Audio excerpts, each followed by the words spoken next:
7.028 di zaman APDN, 15 ribuan di STPDN, dan alumni dari IPDN ini adalah 20.233. Dan kalau kita lihat datanya Pak Menko, ada sejumlah alumni yang mendapatkan kepercayaan menjadi kepala daerah.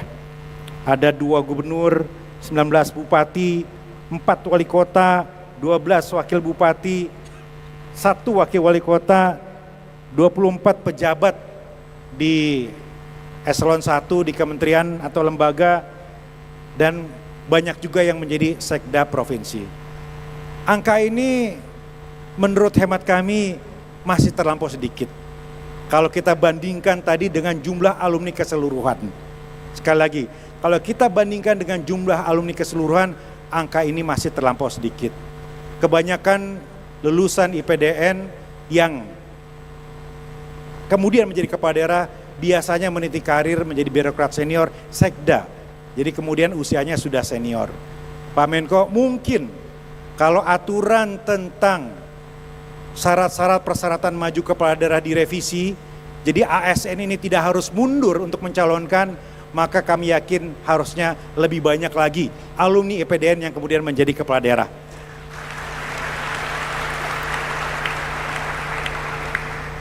Kami berpendapat Pak Menko bahwa alumni IPDN lah yang sejatinya sangat siap, atau mungkin jangan-jangan paling siap untuk menjadi kepala daerah.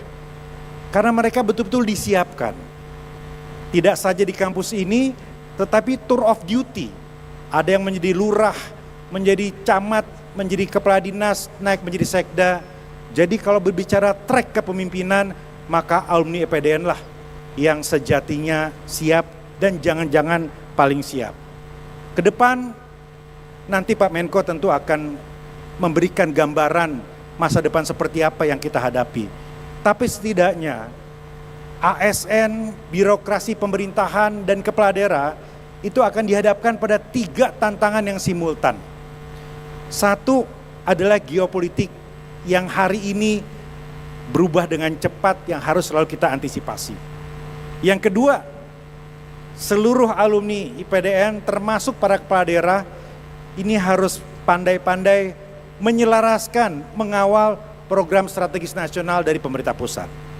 Dan yang ketiga, pada saat yang bersamaan ketika geopolitik menjadi sangat dinamis, ketika nasional punya kebijakan prioritas, para kepala daerah juga memiliki janji-janji kampanye, harapan dari konstituennya masing-masing. 3 tantangan ini yang tidak mudah. Nah, sekali lagi alumni IPDN semestinya memiliki kapasitas untuk berselancar di tengah 3 tantangan yang tidak mudah ini. Kalau kita lihat Pak Menko, latar belakang kepala daerah hari ini, maka akan terlihat bahwa hari ini kepala daerah di Indonesia didominasi oleh para pendatang baru. Incumbent tidak banyak, mungkin sekitar 20% saja. Sebagian besar adalah para pendatang baru di panggung kepala daerah. Kemudian kalau kita lihat hari ini, kepala daerah jauh lebih muda dibanding masa-masa sebelumnya. Dibanding zaman masa Pak Jokowi menjadi wali kota, Kang Emil menjadi wali kota, atau Ibu Risma menjadi wali kota. Hari ini sebagian besar di bawah 50 tahun. Yang lansia di atas 60 itu presentasinya cukup kecil.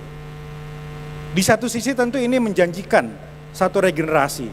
Tapi di sisi lain pertanyaannya adalah apakah kepala daerah muda juga memiliki kapasitas? Mari kita lihat Pak Menko latar belakang kepala daerah. Sebagian besar adalah politisi. Masih kalah jumlahnya ASN-ASN yang menjadi kepala daerah. Tidak banyak. Sedikit pengusaha, sedikit profesional, dan tidak banyak akademisi. Mohon nanti perspektif dari Pak Menko untuk bisa memberikan motivasi ke depan apa yang harus disiapkan oleh adik-adik ini ketika pada saatnya nanti mereka menjadi kepala daerah. Pak Menko izinkan juga menyampaikan hari ini Kementerian Dalam Negeri tengah menuntaskan desain besar penataan daerah, Desa Artada. Komisi 2 mentargetkan Desember draftnya selesai.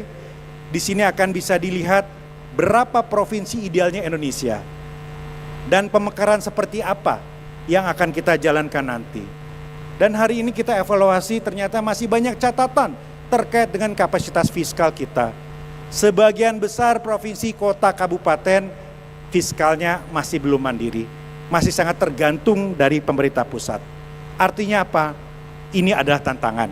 Ini adalah PR bagi Gen Z hari ini yang pada saatnya nanti akan menjadi pemimpin-pemimpin di daerah di seluruh Nusantara. 4 tantangan bagi adik-adik Praja ke depan. 1, bagaimana adik-adik di sini memiliki relevansi dalam mempelajari ilmu-ilmu yang sesuai dengan tantangan ke depan. Pak Menko izin melaporkan atas arahan Pak Mendagri, Pak Rektor beserta jajarannya hari ini telah melakukan ikhtiar yang sangat luar biasa untuk melakukan berbagai perubahan dan perbaikan di kampus IPDN kebanggaan kami ini. Kurikulum dibenahi, kultur akademik disempurnakan, pembinaan juga ditata.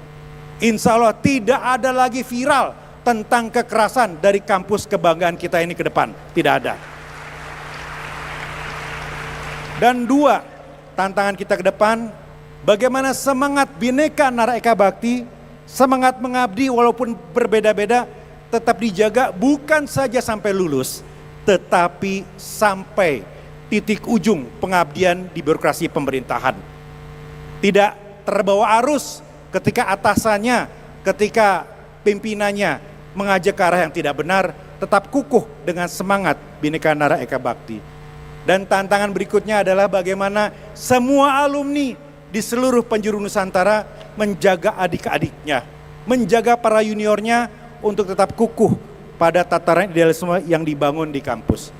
Kalau itu terjadi, Pak Menko, insya Allah adik-adik ini semua siap untuk menjemput Indonesia Emas 2045. Adik-adik, Pak Menko berkenan untuk menantang adik-adik sekalian menjajal stamina kalian nanti sore dengan berlari di kampus IPDN ini. Jadi siap-siap bagi yang akan berlari nanti, Pak Menko akan mengajak lari minimal katanya half marathon 21 km. Apakah siap? Terima kasih. Sebelum nanti Pak Menko mohon arahannya, mohon motivasinya, mohon gambarannya, karena kami mengikuti bagaimana Pak Menko memberikan pembekalan motivasi bagi seluruh anak-anak muda Gen Z, Gen X di berbagai pelosok Nusantara untuk siap menjemput Indonesia Emas 2045. Terima kasih. Wassalamualaikum warahmatullahi wabarakatuh.